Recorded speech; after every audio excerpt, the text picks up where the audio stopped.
Coach, could you talk about, obviously, a huge game against Cincinnati on Thursday, the challenge for your team?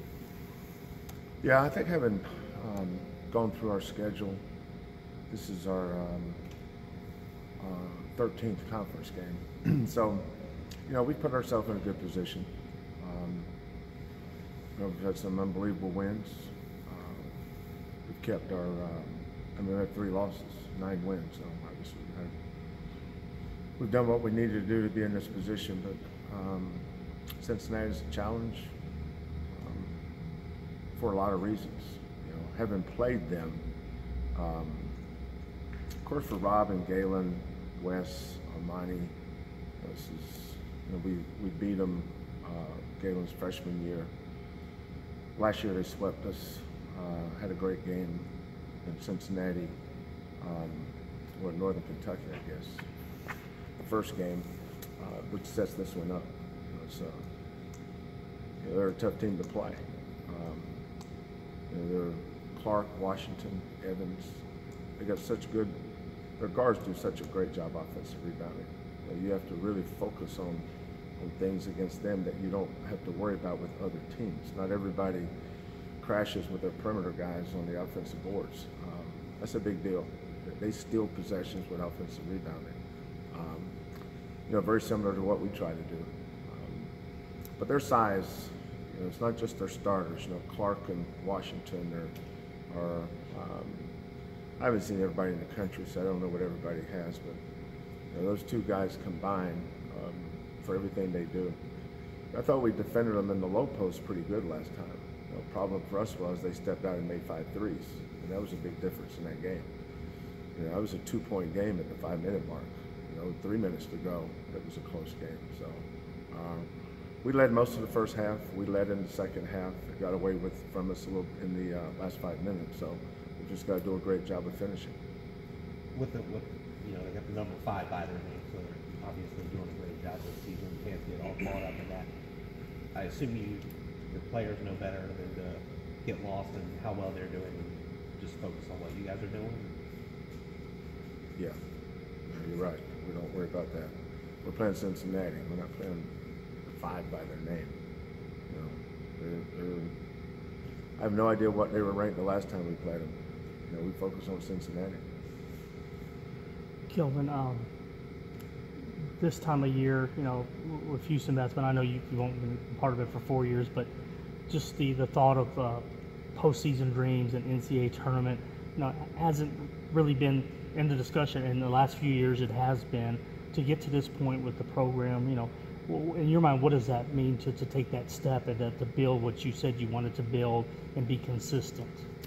No, it's I think every coach, when they take a program over, has a vision for how where they like to take the program. But it's a destination. There's a journey that you have to go through, and you have to be willing to get scars on your back along the way. We knew that this would not be easy. The first year was what it was. I didn't get caught up in winning games. I was more interested in making sure that we understood what a foundation meant. For instance, when you build a house, the first room you build is not your rec room or your beautiful bedroom or your shower. You build a foundation. You dig down in the ground, you lay that cement, and that's the foundation for everything else you want to build. You build on top of that, and that was what that first year was. We just dug down in the ground and laid a foundation. I knew what the house was going to look like, but nobody else did. They just saw that we were losing, but I saw a foundation, and I knew that we were going to build on that. We went from how many wins did we have that first year? 15. I don't think it was that many. I think it was more like 13, wasn't it? What was our record our first year?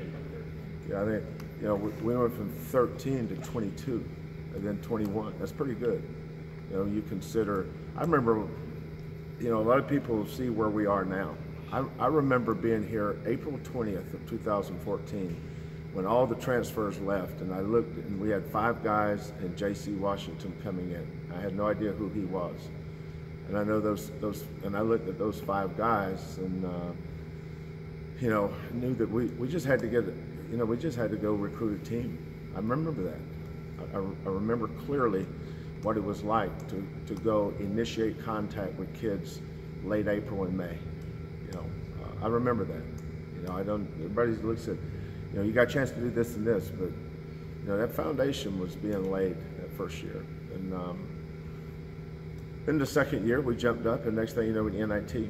For that team to get to the NIT that year was incredible in a lot of ways. And then the next year, you know, we dealt with injuries, especially Devin missing 16 games or whatever. But you know, we kept recruiting and adding to it, and now here we are, having 3 years under our belt, and this is obviously our best year to date. So I enjoyed the journeys, though.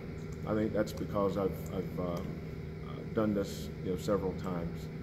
But I thought Houston was a job you could win at. And I just thought it was. Everybody looked at the facilities, the apathy, all the negatives. That's what drove me. That's what really reeled me in. It's not what they had. It's just like what they didn't have. I knew those things could be done, you know. But you have to build a program, and when you build a program, you got to have the right kind of kids. And people talk about talented kids. I see talented kids all over the place getting kicked off teams and transferring. You know, they're not the right kind of kids. You know, we have the right kind of kids. You know, if you look at the number of kids that we brought in and the ones that have stayed, you know, that tells you a little bit about their character. Because it's, you know, we demand a lot here. You know, it's not for everybody, but we don't recruit everybody either. You know, we recruit kids that we think we can build a program with and not just win games. Coach, how has the team changed from the first matchup with Cincinnati? How have we changed? Well, we haven't lost since then, so, but that's usually a byproduct of your schedule. We had the win. We've had 2 wins this year that I thought were could be season changing. The first one was Liberty. You know, we had just lost to Drexel, where we did a great job. We did a great job in that Drexel game of snatching defeat out of the jaws of victory. You know, I think we were 3. You know, people forget, well, y'all lost to Drexel. Well, you forget we were 3 for 11 the last 3 minutes from the free throw line. It's amazing how that matters. And then the UCF game. That was a big game. Because we put our heart and soul in that Cincinnati game and went in there and battled them for 40 minutes and came up a little bit short. And then all of a sudden, you know, we're in Cincinnati, Ohio, or northern Kentucky. We got to take a plane and come back that night. We get back about 1:30 Thursday. We get up 6 o'clock in the morning on Friday to go play in Orlando, Florida at 11 o'clock to us. So that was not an easy game, you know. And people says, well, you didn't play that. What has that got to do with winning? You know, it's like a guy throwing a no-hitter and 8 guys hit it hard and we just happen to hit it somebody. It's a no-hitter. You don't rate no-hitters. It's a no-hitter. A win this time of year is worth its weight in gold. But for our mental, that was a mental toughness game. I think that foundation that we laid that year we went 13 and 19, that helped us win that game. Because you know we don't you don't make excuses on that. Had we lost it, you know, wouldn't be talking about how big this game is. But that Central Florida game is huge. That Liberty game is huge. Those were, I think, culture wins.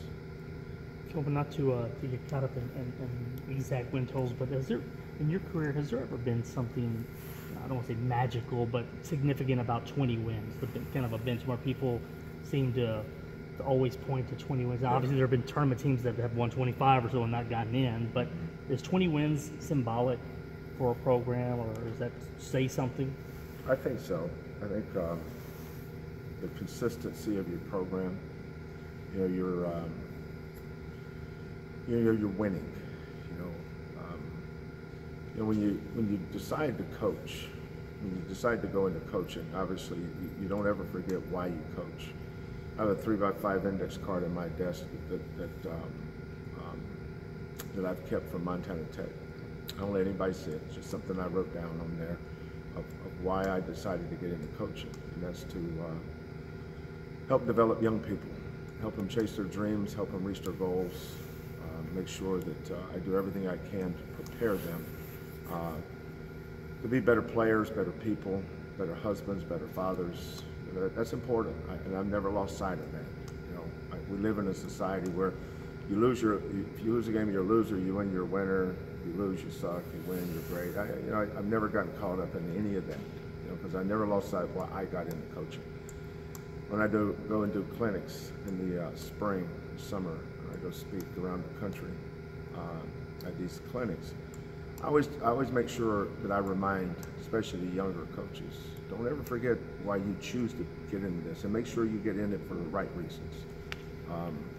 But along the way, you know, if you're fortunate enough in this business, you're going to win. And the 20-win mark has always been a benchmark for success. You know, but you always have your critics, this cynics that's going to always rationalize this or rationalize that. Well, I don't live in a cynical world. I live in a world where I watch kids every day come in here from class and put their blood, sweat, and tears into this program. So for any team to win 20 games is a benchmark that you're having a good year. Not necessarily a great year, but I look back to September. We started practice. We look now in February 13th. These kids have they've done everything we've asked them to do, and they've done good. See, we've got a lot of season left though.